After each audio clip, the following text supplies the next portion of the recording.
جانور کی قربانی کرتے ہوئے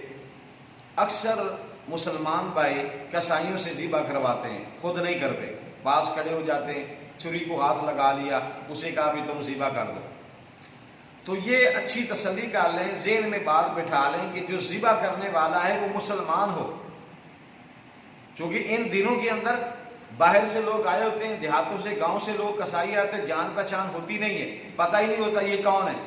تو اگر ذبح کرنے والا مشرک ہو، ذبح کرنے والا ہندو ہے، سکھ ہے،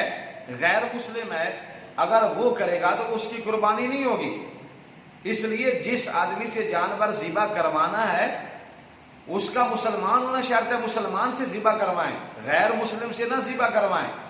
اور آج کل جو اہل کتاب ہیں اس سے بھی اگر کروائی جائے تو فقہاء نے یہ مسئلہ لکھا ہے کہ مکروہ ہے، اس سے بھی نہیں کروانی چاہیے۔ بلکہ جو اہل کتاب ہیں وہ بھی اگر عیسیٰ علیہ السلام کے متعلق ان کا یہ عقیدہ ہو کہ وہ اللہ کی اولاد ہے تو یہ شرک میں آ گیا، یہ کفر ہے۔ بعض عیسائی یہ بھی کہتے ہیں کہ وہ عیسیٰ علیہ السلام کی اولاد ہے، خدا بھی مانتے ہیں۔ تو لہذا کسی مجوسی سے، کسی مشرک سے، کسی غیر مسلم سے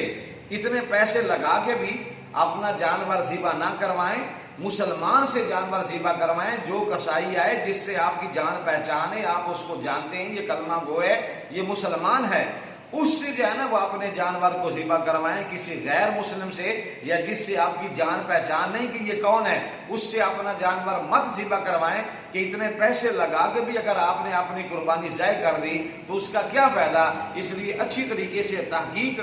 کر کے اس مسلمان سے ذبح کروائیں جس کو آپ جانتے ہیں، تاکہ آپ کے نامہ اعمال میں اس کا پورا ثواب جو ہے وہ لکھ لیا جائے۔